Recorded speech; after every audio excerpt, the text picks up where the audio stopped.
But anyway, they let me come work with them for a week, and traditional yakitori on charcoal. And when I walked up to this building, I was like, oh my God, dude, that feels like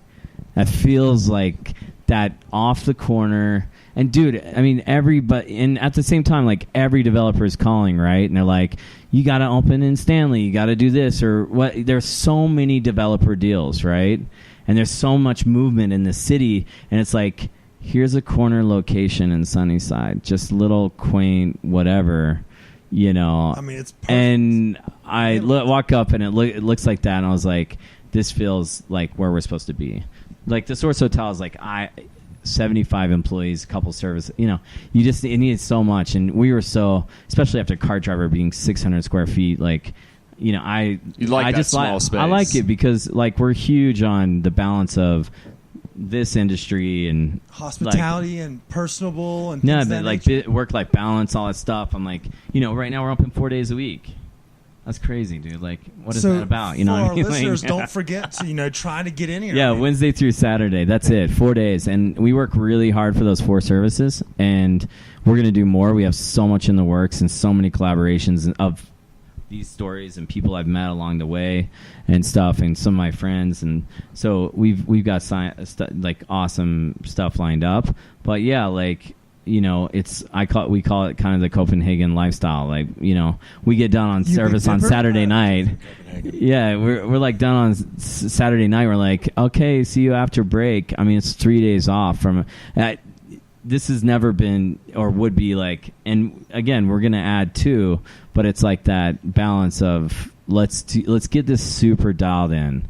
We want to be here for a long time. Let's not rush it. Let's be here for the neighborhood. Let's build a neighborhood restaurant that kind of speaks more to the world and other things that are going on, but like start with just like this consolidated thing. All right, so I will go ahead and say you answered the how'd you pick this neighborhood question that we were going to ask. The next question we had was how did you kind of pick the menu, and you kind of teased it. You know, yeah, so on that travel. So tell our listeners what's on the menu, what they should come in for. Yeah. So so the concept started around this idea of cooking skewers, really Italian spiedini, which is Italian stick food.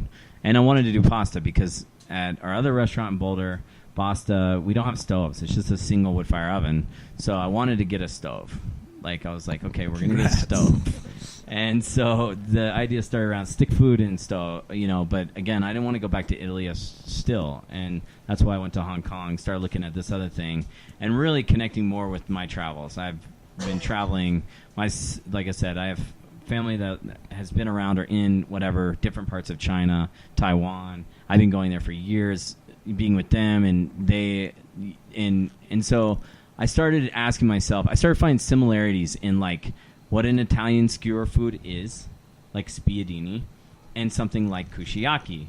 It's just like there's like balsamic versus soy sauce, but there is so many similarities of this food across the world. So people come in and they're like, I don't understand the menu. Actually, the menu's not even posted, but the idea was like we're blending these ideas, and everybody's like, "Oh, you're Italian-Japanese fusion." I'm like, we have fusion technique, right? But we're not necessarily like. I think like, you know, even what Lon does with his like taco concept, which is super delicious and good. It's like, you know, Asian taco. That's like blatant like fusion food that's delicious, right? Ours is more like tell the story through the food, through our travels of what we're doing. So like. Great example, Italian fish stew in a Japanese clay pot. Like, that's a very traditional dish, and it's a traditional way to cook it. We just happen to use a vessel from Japan versus a vessel from Italy. So it's, you know, so yes, like a lot of restaurants out there, like small plates. We cook with 2 different types of charcoal, a couple different styles of wood fire. And we don't do pizza, although like neighborhood night, I'm like talking to my chefs. We have very ridiculously talented 4 chefs here. It's like 4 main chefs. They're all like chefs. But, you know, so when I talk, like we get in fights about like me being able to cook a pizza here on like a Tuesday neighborhood night or whatever, but it's going to happen. A pizza will be cooked here at some point. But, you know, it's mainly just made up of the skewers and these small plates that really blend a lot of these ideas that we've had, again, from our travels. One of my main chefs is from L.A., grew up there, his whole life, cooked in a ton of kitchens, and you can't help live in that city and not be influenced by all these things. So you call it like fusion food, or you just call it like in Italy they call it's like Inspired. cooking. Yeah, but it's cooking what's around you. You know what I mean? Like we're not importing Italian. You know, I've never brought in Italian flour even to pasta. Double of flour always came from the U.S.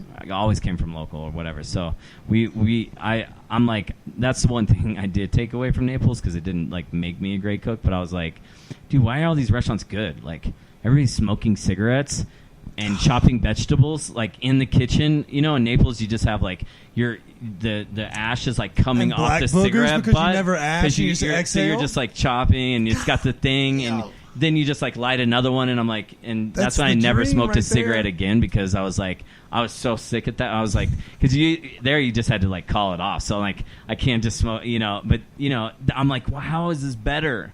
And I was like, everything's from around here. Everybody, they're smoking cigarettes. The knives aren't sharper.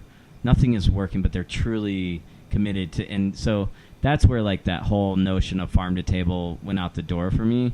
And it was like more about like a lot of times using what's around you is better kind of idea, which is so funny. Basta just made the top 5280 list for top 25 restaurants or whatever, and we got in this category of farm to table.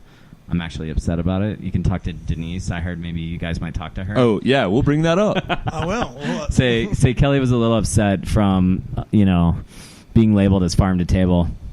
Farm to table is like a small piece of what we do. I just told you the Basta story, and I didn't mention farm to table. You know? Yeah, like, exactly. The kitchen's farm to table. Eric Skokan's farm to table. Like we're in a like weird apartment complex cooking from one wood fire oven. There's only a handful of restaurants in the world that are like doing that. And if you're not like, if you're a decent restaurant, you're not thinking about like local produce, and that's great. But I think you have to own a farm and bring it to your table or something. I don't know what it is. I don't know what it is. You're but talking to the wrong guy. it's like, I don't know. I get paid to.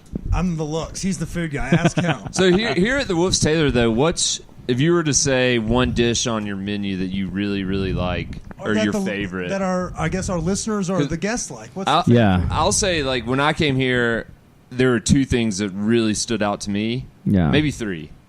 The chawamuchi. Yeah, and there was like, it was a struggle between, there was like some tartare dish that I had and the bread with the eggplant. Yeah, that shit.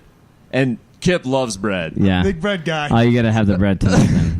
No. But the chawamuchi. So it's funny because I work with this guy who. Well, what is chawamuchi for the? Well, chawamuchi is the like total correct not to call it pronunciations. I don't care about being correct about food or who's not. I just told you I didn't know anything about food forever.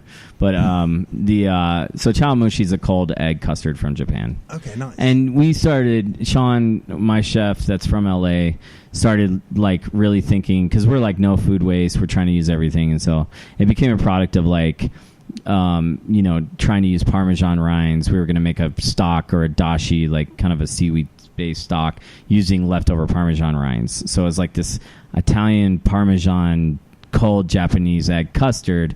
Sounds very fusiony, but it was like a means to an end, and a great thing that, like, if you